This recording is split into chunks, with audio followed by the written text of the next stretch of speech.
Hello anime lovers, आप सभी का स्वागत है हमारे चैनल पे जिसका नाम है एनिमे एक्सप्लेन। मैं लेके आ गया हूँ आपके लिए एक नया एपिसोड। तो चलिए दोस्तों शुरू करते हैं बिना किसी बकचोदी के।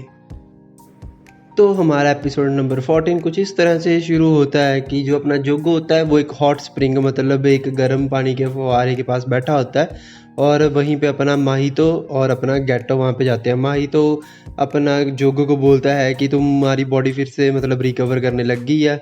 तो उसको देख के जोगो कोई रिएक्ट नहीं करता। उसके बाद माहितो सीधा उसमें छलांग मार देता है हॉट स्प्रिंग में। और उसके बाद जोगो बोलता है क्या बना तुम्हारा। तो उसके बाद माहितो बोलता है कि हाँ मैंने ऐसे ऐसे करके लड़ाई की उन सबके साथ, मेरा प्लान फेल हो गया कि सुकुना को बाहर लाने का, कि मैं उस लड़के को अपना हॉस्टेज बनाऊंगा, मतलब उस लड़के को किडनैप करूंगा और बोलूंगा कि तुम सुकुना को अपनी बॉडी दे दो। बट ऐसा कुछ हुआ नहीं। और उसके बाद माहितो बोलता है कि जोगो हम ऐसा करते हैं, हम जो गेट्टो का प्लान है हम उसके साथ ही चलते हैं कि हम सारी फिंगर्स इकट्ठी करके सुकुना की जो वेसल है मतलब इदातोरी है उसको दे देंगे और वो सारी फिंगर्स को खा लेगा और उसके बाद वो मतलब सुकुना उसके ऊपर हावी हो जाएगा।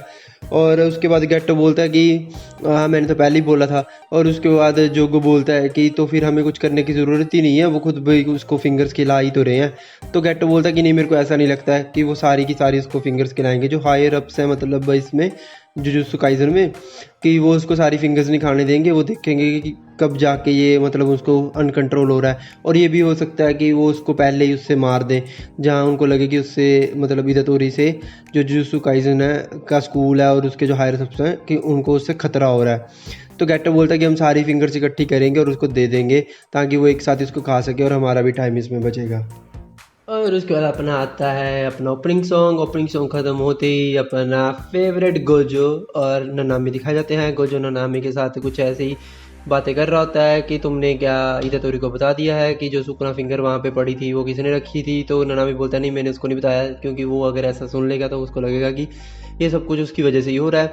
तो उसके बाद इतनी देर में इदातोरी वहाँ पे आ जाता है। फिर इदातोरी उसको गोजो को बोलता है कि सेंसेई चलो हम मतलब उन सबको सरप्राइज़ देते हैं और उनको बताते हैं कि मैं ज़िंदा हूँ अभी। तो सेंसेई बोलता है कि हम 2 महीने का राह से इतनी जल्दी नहीं खोल सकते। और आपको पता ही है वो बंदा कैसा होता है, एक्साइटेड का मतलब है ना, कि इतनी जल्दी नहीं हम खोलेंगे, हम उनको अच्छे से सरप्राइज़ देंगे कि हाँ तुम जिंदा हो ये वो सब। और उसके बाद सीन चेंज होता है, हमारा सीन चेंज होता है। तो फिर उसके बाद फिर से अपने जो बाकी स्टूडेंट्स हैं वो दिखाए जाते हैं, अपना फुजीरो, पांडा, इनुमाकी और अपनी माई, मतलब सारे लोग दिखाए जाते हैं। तभी उनके सामने अपने आ जाते हैं दूसरे स्कूल के, क्योटो स्कूल के बच्चे, जो कि उनके साथ यहाँ पे आज अपना पहला कंपटीशन करने आए हैं, जो कि अपना है एक्सचेंज ऑफर में। मतलब भाई साहब मज़ा आने जा रहा है। इसके बाद फाइटें हर कुछ होने वाली है, बस आप मेरे साथ बने रहना। और जब अपने सारे वहाँ पे स्टूडेंट्स अपने गैदर हो जाते हैं तभी जो अपनी क्योटो स्कूल की लीडर होती है जिसका नाम होता है आयोरी उटाहिमे, वो वहाँ पे आती है और वो बोलती है कि वो अपना बेवकूफ़ कहाँ पे है। तो बाकी सब बोलते हैं कि अपना गोजो भी लेट है। तभी भाई साहब अपना गोजो सैम्पाई वहाँ पे आ जाता है खुशी से एक ट्रॉली से लेके आता हुआ, जिसको देख के कि कुछ लोग अच्छा रिएक्ट करते हैं और कुछ लोग बुरा रिएक्ट करते हैं। और फिर उस ट्रॉली में से इदातोरी निकलता है, जिसको देख के उसके फ्रेंड सारे ऐसे मतलब वियर्ड सा रिएक्ट करते हैं कि ये पागल कहाँ से जिंदा हो गया। और गोजो उसको जो दूसरे स्टूडेंट्स होते हैं क्योटो स्कूल के, उनको भी दिखाता है कि ये है सुकुना की वेसल। बट वो उसके ऊपर बिल्कुल भी ध्यान नहीं देते, जिसको देख के इदातोरी का दिल टूट जाता है। और भाई साहब तभी वहाँ पे वो अपने बूढ़ो जी आ जाते हैं।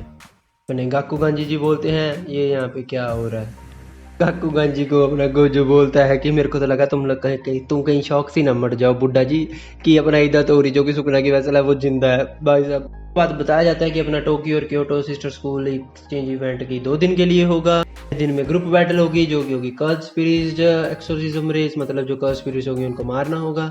और पहली अपनी गेम में क्या होता है कि जो अपनी मतलब सेकंड ग्रेड कर्ज स्पिरिट है वो पूरे जो एरिया होगा उसमें एक में छोड़ी जाएगी, जिसमें कि ये लोग सभी मतलब लड़ेंगे। और उसमें बाकी छोटी ग्रेड की कर्ज स्पिरिट्स भी छोड़ी जाएंगी जो कि 4th 5th की भी होंगी।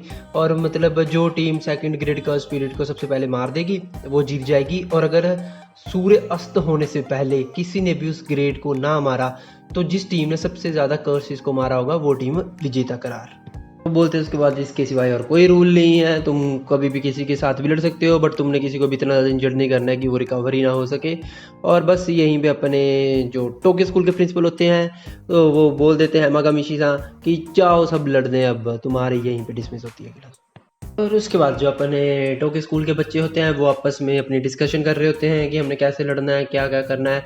और उसी में अपना फुजीगिरो इनुमा संपाई की पावर बताता है कि वो जो बोलते हैं वो सच हो जाता है। तो अपना इतादोरी बोलता है कि अगर इसने किसी को बोल दिया कि तुम मर जाओ तो वो भी सच हो जाएगा। तो फुजीगिरो बोलता है कि नहीं, ऐसा कुछ नहीं है, मतलब उनके वर्ड्स जो होते हैं वो वैसे ही उनको भी हिट बैक लेना पड़ता है, जितने भारी ज़्यादा वर्ड होंगे उतना ही उनको भी हिट बैक लेना पड़ेगा। और इसके बाद अपनी जो माई होती है वो पूछती है कि तुम क्या कर सकते हो। तो इतादोरी बोलता है कि मैं किक और बॉक्सिंग कर सकता हूँ अच्छे से। तो पांडा बोलता है ये तो पहले ही सबके पास है, तू और बता क्या कर सकता है। तो उसके बाद फुजीगिरो बोलता है कि ये इतना ज़्यादा पावरफुल है कि अगर कोई इसके साथ हैंड टू हैंड कॉम्बैक्ट में लड़ेगा विदाउट कर्ज एनर्जी तो ये उसको बड़े आराम से मार देगा। जिसको देख सुन के कि अपनी माई जो होती है माकी वो खुश हो जाती है। और उसके बाद अपनी दूसरी टीम का सीन दिखाया जाता है। और भाई साहब दूसरी तरफ जो अपने गांकू गांजी वो बुढ़ो जी होते हैं अपने, वो अपने बच्चों को समझाते हैं कि तुमने इस जो ईदातूरी है सुकुना की वजह से इसको मार देना है इसी मैच के अंदर अंदर। और वो सबको समझाते हैं कि इसको कैसे मारना है कि ताकि फिर से ज़िंदा ना हो सके अपनी कर्ज एनर्जी के साथ। अपनी कर्ज एनर्जी के साथ जब तुम इसको मारोगे तो ये फिर से ज़िंदा नहीं हो पाएगा। और भाई साहब उन सबका दिमाग भर देता है ये बंदा कि तुमने उसको मारना ही मारना है। और उसके बाद जो अपना टोटो होता है वो गुस्से में आ जाता है। वो बोलता है मैं जहाँ से जा रहा हूँ तुम सब लोग वीकलिंग्स हो, तुम लोगों का लड़की का टेस्ट भी नहीं अच्छा लगता जो जैसी लड़कियाँ तुम्हें पसंद है। और आज के बाद अगर किसी में तुम में से मेरे को ऑर्डर दिया तो मैं उसको जान से मार दूंगा। भाई साहब ये बंदा बड़ा सही है। और उसके बाद बाकी सब जो पीछे रह जाते हैं वो भी अपने सिर्फ यही आपस में मतलब डिस्कशन कर रहे होते हैं कि हमने इतादोरी को मारना है तो कैसे मारना है। तो वो सब बोलते हैं कि हमें इनुमाकी से भी थोड़ा सा बच के रहना पड़ेगा क्योंकि वो बंदा जो भी बोलता है वो सच हो जाता है। तो उसके बाद फिर से अपना ये सीन चेंज होता है। और इस सीन में अपना गोजो और उटाही में आपस में बात करते दिखाए जाते हैं। अपना गोजो उसको बोलता है कि हमारी मतलब स्कूल के अंदर एक ट्रेटर है जो कि मतलब एक खुफिया जासूस है जो कि कर्ज के साथ मिलके हमारे ऊपर अटैक करना चाहता है। और मेरे पे किसी कर्ज ने अटैक किया था जो कि बोल भी सकता है। और उन्होंने आपस में एक मतलब टीम बना लिया है और तुम अपने स्कूल के अंदर इन्वेस्टिगेशन शुरू करो कि ये कौन हो सकता है। और ओटा हमें बोलती है कि अगर वो मैं ही हुई तो अपना गोजो उसको बोलता है कि तुम नहीं हो सकती क्योंकि तुम बहुत ही ज़्यादा वीक हो। जिसको सुन के अपनी ओटा में थोड़ी सी गुस्सा हो जाती है और वो अपनी सारी टी उसके ऊपर फेंक देती है, जो कि आप वीडियो में देख सकते हो। एक बहुत फनी सीन है। बस उसके बाद अपनी जो टोके स्कूल की टीम होती है वो इकट्ठी हो जाती है और बोलते हैं कि चलो उन सबको हराने और अपनी जीत करने के लिए। और बस यहीं पे हमारा आज का एपिसोड खत्म हो जाता है। तो चलिए दोस्तों अब मिलते हैं आपको अगले एपिसोड में। स्टे ट्यून्ड, स्टे मैड, अपना ध्यान रखना। Bye bye anime lovers, sayonara.